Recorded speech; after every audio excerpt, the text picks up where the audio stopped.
tur urna ta abre 8 da manhã e ta será 7 da noite.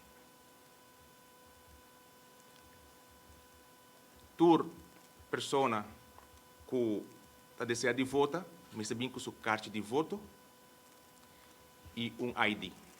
E porta seu passaporte, e porta ID card, e porta rijbewijs de Reino, holandês. De Aruba, Corsão Bonaire, Holanda. Vai para votar. No momento que chega, ele dá a carta de voto na presidente de urna, ele dá também sua identificação, sua carta de identificação.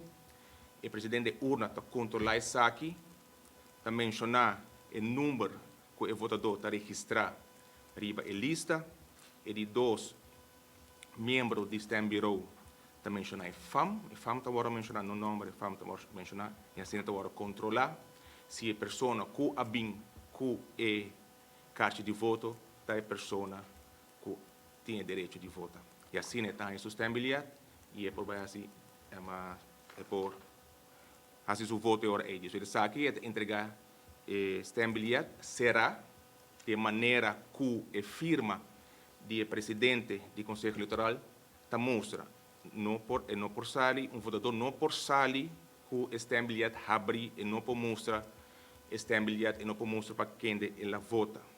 Sustentabilidade será caminho que a firma do presidente do Conselho Eleitoral está mostra e está põe ele dentro do Zoom.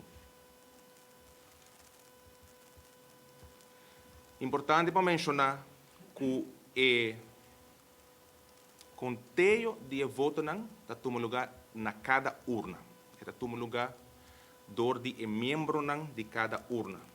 Está dirigido por o presidente de cada urna. Depois que o conteúdo toma lugar,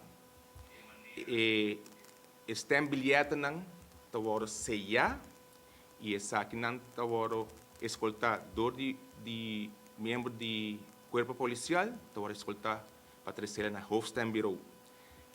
Dia mais, está em bilhete está sellar. O Conselho Eleitoral não está abre está em bilhete não está queda sellar. Vez mais, o conteúdo de cada voto está tomando lugar na cada Stembureau. Todo votador, toda pessoa que deseja de estar presente na urna para com o processo de votamento todo mundo lugar e também com o processo de conteúdo de voto todo lugar tem direito para estar presente. Naturalmente, o STEM local tem tanto gente e potuma, mas conforme com a lei, o Conselho Eleitoral está disponível na cada urna RAM disponível para a pessoa não pode estar presente e não pode presenciar entre dia mais o processo de votamento e também o processo de voto. Conteúdo, sorry, de voto.